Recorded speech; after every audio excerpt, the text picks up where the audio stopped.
प्यारे दोस्तों, आज हम आपके साथ एक ऐसा सच्चा और दिल दहला देने वाला बात शेयर करने जा रहे हैं जिसे सुनकर आपके पैरों तले जमीन खिसक जाएगी और आप सोचने पर मजबूर हो जाएंगे कि क्या वाकई ऐसा भी हो सकता है। एक बेवा माँ की 3 जवान बेटियां जिनकी अभी शादी भी नहीं हुई थी, अचानक उम्मीद से हो गईं। ना उनका बाहर आना जाना था, ना किसी से मेलजोल। फिर सवाल यह पैदा होता है कि आखिर वो कौन था जिसने यह सब किया। क्या वो उनका अपना सगा बाप था, या कोई सौतेला भाई, या शायद चाचा, मामा, खालू, या कोई और करीबी रिश्तेदार जिस पर भरोसा था, जो घर का फर्द था और जिससे कभी ऐसी उम्मीद न थी। यह बात ऐसा है जिसने पूरे गांव को हिलाकर रख दिया। घरों के दरवाजे दीवार तक कांप उठे जब सच्चाई सामने आई। यह कहानी एक दुखी दिल वाली मेहनती और गरीब बेवा औरत की है जिसका नाम बीबी फातिमा था।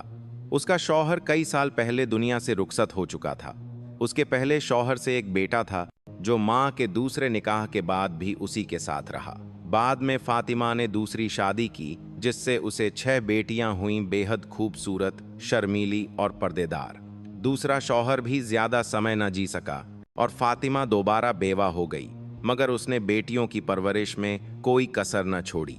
बीबी फातिमा अपनी 6 बेटियों के साथ एक छोटे से कच्चे घर में रहती थी।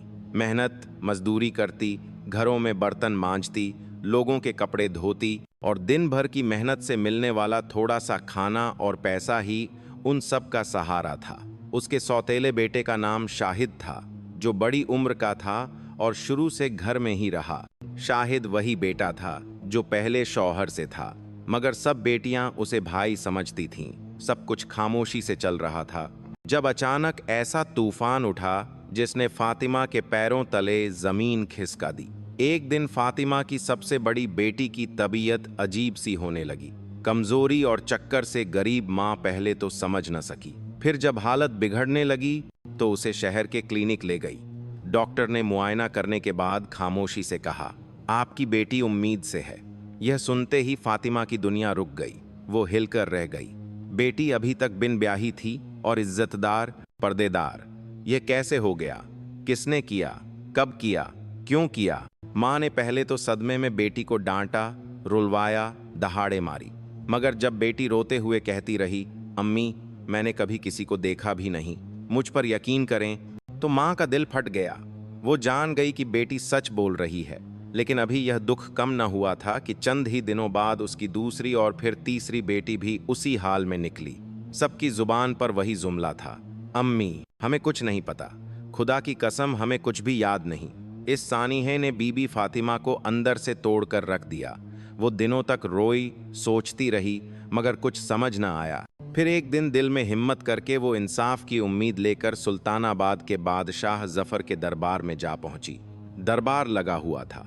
बादशाह जफर अपने तख्त पर बैठा लोगों की फरियादें सुन रहा था। अचानक बीबी फातिमा दरबार में दाखिल हुई। चेहरा आंसुओं से भीगा हुआ, कपड़े धूल से अटे, पांव नंगे, आंखों में बस एक ही सवाल, मुझे इंसाफ कब मिलेगा? बादशाह ने उसे देखा तो पूछा, माँ जी आप क्यों रो रही हैं? आपको क्या दुख है? फातिमा ने इधर उधर देखा, फिर खामोश हो गई। वजीर नासिर आगे बढ़ा और बोला, अम्मा दरबार में आई हैं, जबान खोलें, बताएं क्या तकलीफ है? मगर फातिमा बोली, बादशाह सलामत, मैं आपसे अकेले में बात करना चाहती हूँ। मेरे दुख का मामला ऐसा है कि सबके सामने बताऊंगी तो मेरे घर के दर दीवार भी शर्म से लर्ज जाएंगे। बादशाह जफर हैरान हुआ, मगर औरत की लर्जती आवाज और चेहरे का दर्द देखकर बोला, इस माँ को मेरे कमरे में लाया जाए, मैं इसका दुख सुनना चाहता हूँ। 2 सिपाही फातिमा को अंदर ले गए, बादशाह के खास कमरे में। वहां बीबी फातिमा बादशाह के कदमों में गिर पड़ी, जोर जोर से रोने लगी। बादशाह का दिल पसीज गया और बोला, माँ जी आपकी फरियाद मेरी फरियाद है, जो कुछ हुआ है सच सच मुझे बताएं। अगर मेरी सल्तनत में कोई दरिंदा छुपा बैठा है तो मैं उसे निकालकर निशाने इबरत बना दूंगा। बीबी फातिमा ने लर्जती आवाज में कहना शुरू किया, बादशाह सलामत, मैं एक बेवा औरत हूँ। मेरे पहले शौहर का इंतकाल बरसों पहले हुआ। उससे मेरा एक बेटा शाहिद था जो अब मेरे साथ ही रहता है। बाद में मेरी दूसरी शादी हुई और उस शौहर से मुझे 6 बेटियां हुईं। मगर वक्त ऐसा जालिम निकला कि वो शौहर भी ज्यादा दिन न जिया और मैं एक बार फिर बेवा हो गई। मेरे 6 बच्चों की परवरिश का बोझ मेरे कंधों पर आन पड़ा।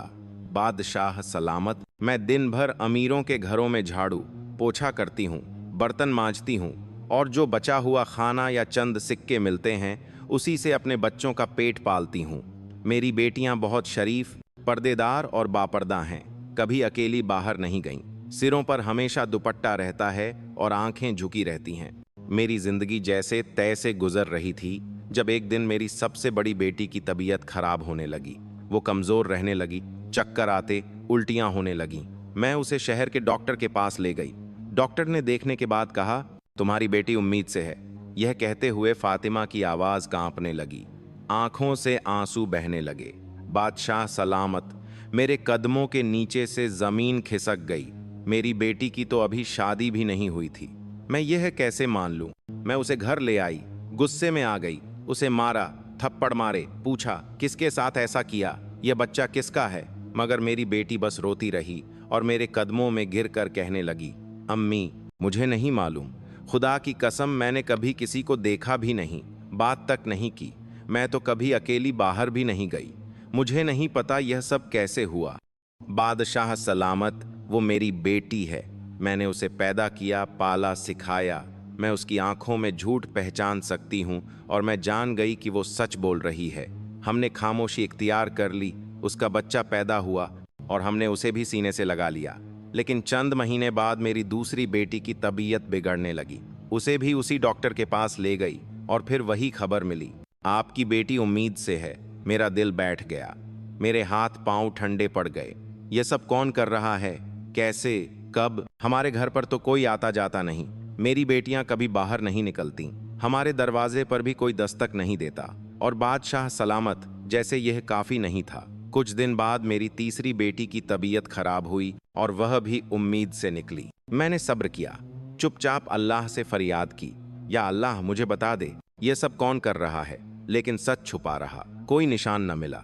अब मेरे सब्र का पैमाना लबालब हो चुका है। मैं जानना चाहती हूँ कि वो दरिंदा कौन है जो मेरी बच्चियों की मासूमियत लूटकर चुपचाप गायब हो जाता है। मुझे इंसाफ चाहिए बादशाह सलामत, मुझे इंसाफ चाहिए। यह कहकर बीबी फातिमा बादशाह के कदमों में गिर गई। दरबार में खामोशी छा गई। बादशाह जफर का चेहरा सख्त हो गया। उसने फैसला कर लिया कि अब यह सिर्फ एक माँ का मसला नहीं, यह पूरी सल्तनत का सवाल बन चुका है। फातिमा की बातें सुनकर दरबार में सन्नाटा छा गया। बादशाह उठा और गहरी सांस लेकर बोला, अम्मा तुम अब आकर बोली हो जब 3 बेटियों की जिंदगियां बर्बाद हो चुकी। तुम्हें तो उस वक्त आना चाहिए था जब पहली बेटी उम्मीद से हुई थी। अगर तुम तब मुझे बता देती तो शायद बाकी दोनों बच्चियों को यह दिन न देखना पड़ता। मगर यह भी सच है कि तुम जैसे गरीब लोग बदनामी के खौफ से सच को दबाए रखते हो। अपनी बेटियों की इज्जत को बचाने के लिए खुद जहर पी लेते हो और जब यह जहर अंदर ही अंदर काटने लगता है तब तुम चीखने पर मजबूर होते हो। अम्मा तुम भी उन्हीं में से हो जो देर से आती हैं मगर बहरहाल आ जाती हैं। बीबी फातिमा ने शर्मिंदगी से नजरें झुका लीं। आंसू बहते हुए वो बोली, बादशाह सलामत, आप ठीक कह रहे हैं, मुझे पहले आना चाहिए था, मगर अब जो हो चुका सो हो चुका। अब बस मैं यह चाहती हूं कि मेरी बेटियों का वो मुजरिम पकड़ा जाए। वो दरिंदा कौन है जो चुपचाप हमारी जिंदगी बर्बाद करके निकल जाता है? बादशाह जफर ने उसकी तरफ देखा। उसके दिल में जोश अब उबलने लगा था। वो बोला, अम्मा अब यह मसला तुम्हारा नहीं, मेरी सल्तनत का है। और जब तक मैं जिंदा हूं किसी दरिंदे को यह इजाजत नहीं कि वो गरीब, लाचार और पाकीज़ा औरतों पर जुल्म करे और सजा से बच जाए। मेरा ईमान है कि अगर मेरी सल्तनत में एक माँ भी बेबस हो तो मेरी बादशाही पर लानत है। तुम अब जाओ, आराम करो, अब तुम्हारा दुख मेरा दर्द है। बीबी फातिमा खामोशी से अपनी चादर संभालती हुई आंखों में आंसू लिए वहां से रवाना हो गई। बादशाह जफर वापस दरबार में आया। बज़ाहिर फरियादें सुनने लगा, लेकिन उसका दिल और दिमाग सिर्फ एक ही बात में उलझा हुआ था। आखिर वह कौन है जो दिन के उजाले में फरिश्ता बनता है और रात के अंधेरे में दरिंदा बनकर एक माँ की 3 बेटियों की अस्मत लूट लेता है? दरबार के बाद बादशाह अपने कमरे में गया और फौरन वजीर नासिर को बुलाया। नासिर अंदर आया तो बादशाह के चेहरे पर परेशानी के गहरे साए देखकर पूछा, बादशाह सलामत, वो कौन सी बात है जो इतनी तकलीफ दे गई है? बादशाह ने तेज लहजे में जवाब दिया, नासिर, मेरी सल्तनत में एक दरिंदा छुपा बैठा है जो इतना बड़ा गुनाह कर चुका है कि जमीन भी शर्मा जाए। उस औरत की 3 बेटियों को उसने बर्बाद कर दिया है और वो माँ आज मेरे दरबार में रोती रही। क्या यह इंसाफ है? दरबार के बाद बादशाह अपने कमरे में गया और फौरन वजीर नासिर को बुलाया। नासिर अंदर आया तो बादशाह के चेहरे पर परेशानी के गहरे साए देखकर पूछा, बादशाह सलामत, वो कौन सी बात है जो इतनी तकलीफ दे गई है? बादशाह ने तेज लहजे में जवाब दिया, नासिर, मेरी सल्तनत में एक दरिंदा छुपा बैठा है जो इतना बड़ा गुनाह कर चुका है कि जमीन भी शर्मा जाए। उस औरत की 3 बेटियों को उसने बर्बाद कर दिया है और वो माँ आज मेरे दरबार में रोती रही।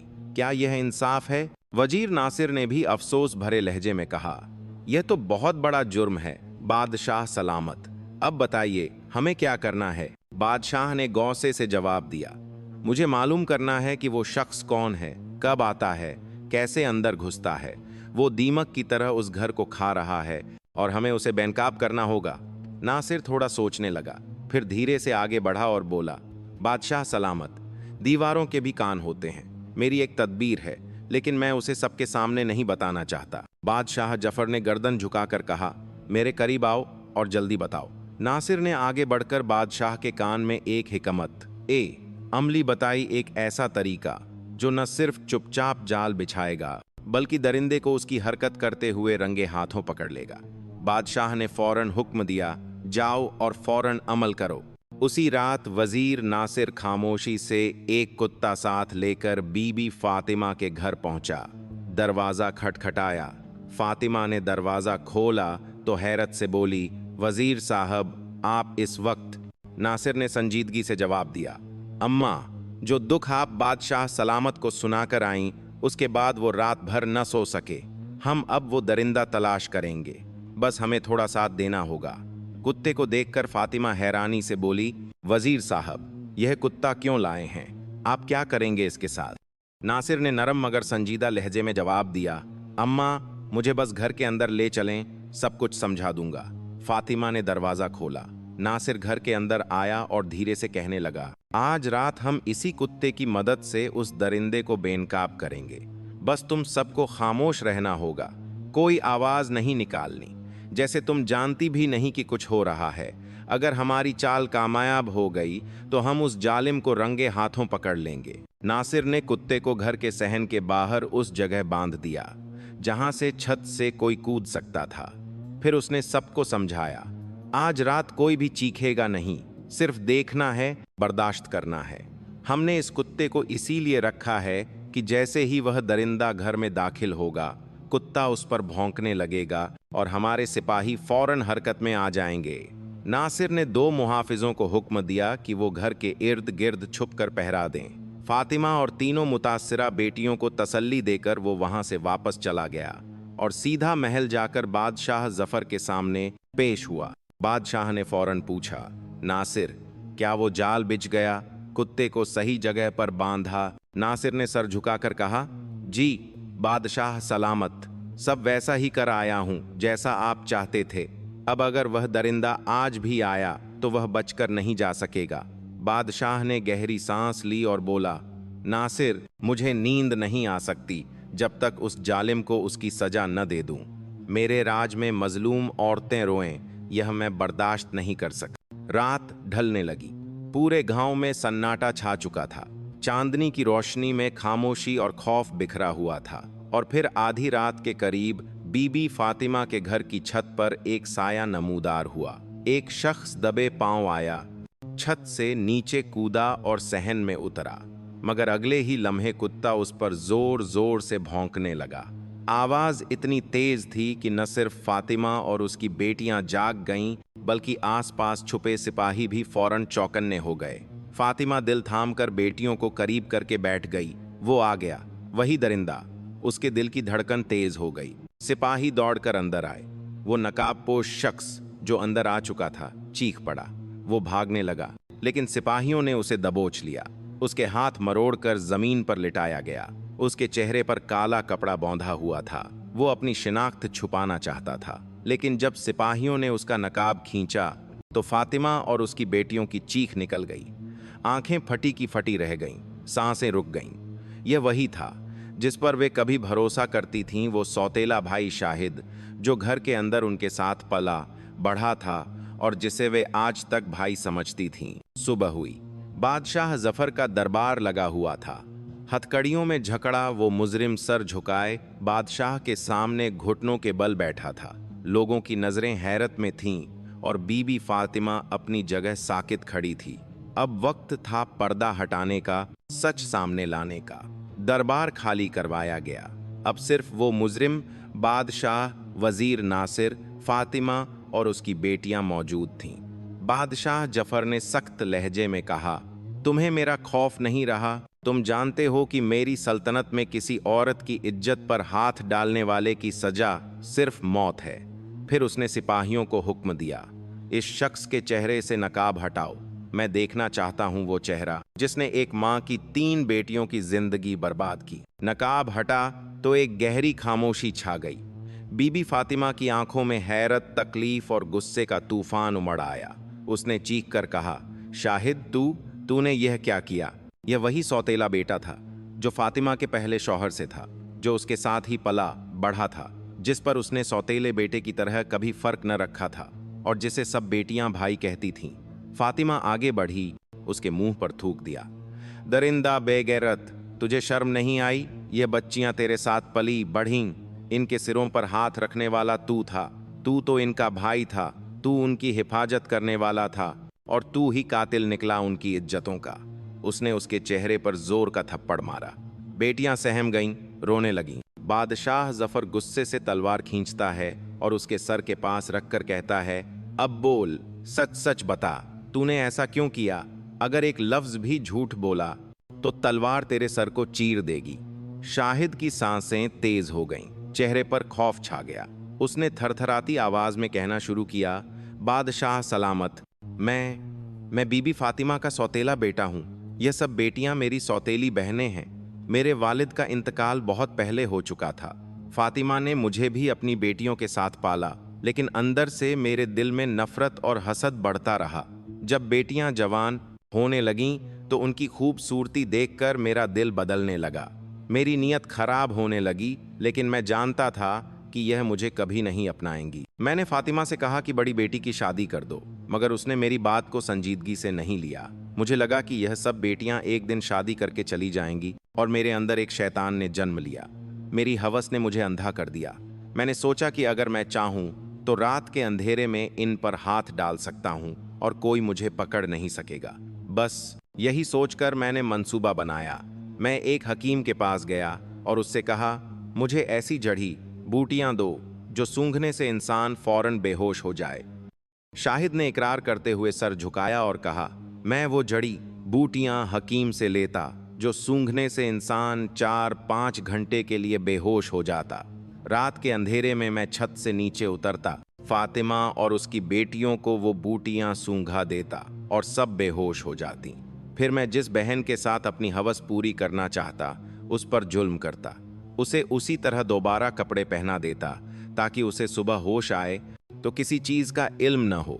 मैं वापस ऊपर चला जाता और दिन भर सब नॉर्मल रहता, किसी को कुछ पता न चलता। यह गुनाह मैंने बार बार किया, कई महीनों तक। अगर आज रात छत पर बौंधा वो कुत्ता नजर आता तो मुझे शक हो जाता कि जाल बिछाया गया है और मैं वापस चला जाता। लेकिन मैं समझा कि यह कुत्ता शायद पालने के लिए लाया गया होगा। मेरा ध्यान तो अपनी हैवानियत पर था, इसलिए मैं आ गया और पकड़ा गया। इतना कहकर वो खामोश हो गया। दरबार में गहरी खामोशी छा गई। बीबी फातिमा के चेहरे पर एक माँ का कर्ब, बेटियों की आंखों में सदमा और आंसू। बादशाह जफर का चेहरा गुस्से से सुर्ख हो चुका था। बादशाह ने वजीर नासिर की तरफ देखा और हल्के से सर के इशारे से हुक्म दिया। नासिर ने अपनी तलवार नियाम से निकाली, आगे बढ़ा और एक ही वार में उस दरिंदे सौतेले भाई शाहिद का सर धड़ से जुदा कर दिया। उसका जिस्म कुछ लम्हे तड़पा और फिर हमेशा के लिए खामोश हो गया। दरबार में इंसाफ का बोलबाला हो चुका था। बादशाह जफर ने फातिमा की तरफ देखा और नरम लहजे में कहा, अम्मा, अगर तुम पहले आ जाती तो शायद तुम्हारी 3 बेटियां यह दुख न झेलती, लेकिन अब जो हो चुका सो हो चुका। मैं वादा करता हूं कि तुम्हारी तीनों बेटियों को वो खुशियां दूंगा जिनकी वह हकदार हैं। बादशाह ने अपने राज के 3 बेहतरीन नौजवानों का इंतखाब किया, नेक सीरत, इज्जतदार और साहिब ए हैसियत, और उन 3 बेटियों की शादी करवा दी। जेहेज, सोना, चांदी, माल ओ दौलत सब कुछ दिया गया। बीबी फातिमा बादशाह के कदमों में गिरकर रोने लगी और बार बार शुक्रिया अदा करती गई। बादशाह जफर ने उसका सर थाम कर कहा, अब जब तुम्हारी बाकी 3 बेटियां जवान होंगी तो मुझे जरूर बताना, मैं उनके लिए भी इज्जतदार रिश्ते देखूंगा।